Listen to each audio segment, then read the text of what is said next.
Hello everyone, this is my first video on our Ford Campervan. It's a Grand Design. It's the first year they've put one out. Their body it's on a Ford Transit 350. You're not going to see a lot of me in this video, and you're not going to see all that much of the van because I've got a face made for radio, and because I want to talk about how we came to the decision to purchase this van. I don't like long videos. I don't like waiting through 30 minutes of video to get 30 seconds of important information. So I'm going to try and keep these fairly short. Next video will be on the features of the outside of the van. But for now, you're just going to see this and hear me talk about some rationale. So, why did we purchase this van? Well, my wife and I and our two dogs, who have no concept of personal space, are the ones traveling in the van. We tend to be very active. We're retired, but we mountain bike, we hike, we whitewater kayak, we sea kayak. And so we needed something that could get us to some of these fairly rough places at times.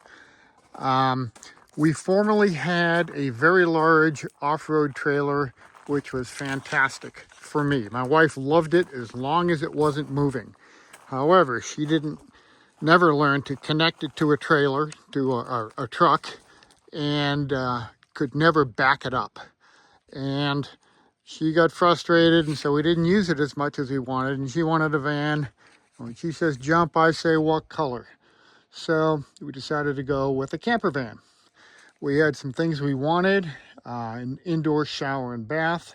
We needed either four-wheel drive or all-wheel drive.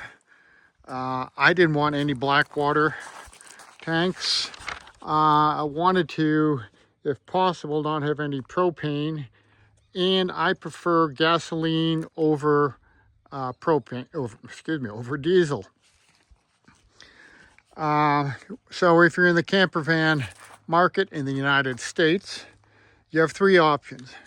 Mercedes Sprinter, and they are the big boys. You know, probably, I'm just guessing here, but I would say 90% of the camper vans out there are Mercedes Sprinters.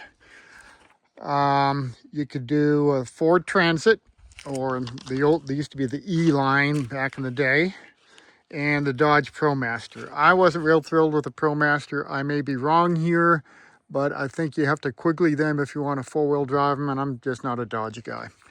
I'm sure there are others out there. Someone will say, yeah, I got some gray market at Daihatsu and it's great. That's fine. I'm just talking about the major vans on the US market. So we looked at Sprinters, and again, I wasn't real thrilled with diesel because, well, for two reasons. One, the cost of repairs and maintenance, I've heard, are pretty expensive on a diesel. I've never owned a diesel, so maybe I'm wrong there. But people I know that have diesels have told me, yeah, they're not the cheapest thing to maintain. And the other problem, and this was more important to me, is we spend some time in isolated areas. And I've been told there are about 500 Mercedes dealers across the country, and there are thousands of Ford dealers. So if we have a breakdown in the middle of nowhere, it's going to be a lot easier to get parts or repairs in a Ford than on a Mercedes. Maybe I'm wrong there, but that's our thinking. Okay, so we looked at both the Sprinter and the Transit. We looked at used vans. We talked to some custom van builders. If you've looked at any used vans, the vast majority of them are the Sprinter. We even put in an offer on one Sprinter. And then we went to, we didn't get it, of course, or I wouldn't be making this video. Then we saw this at a dealer, this Grand Design Lineage. This is the first camper, I guess it's B model level camper that Grand Design has made. They've been making, you know, big ones for a long time, Class C's and probably Class A's, I don't know. But this is the first camper van. And it ticked most of the boxes we needed. There are a few things on it that are a little different. Some good, some bad. And in the future, next video, I will look at the outside features. And then I'll follow up with one of the inside features. And again, I'm unbiased. I'm a consumer. This is the first year this van is out. I don't work for Grand Design. I don't work for any RV dealers. So I'm going to try and give my honest opinion for people who are looking at this model or just camper vans in general.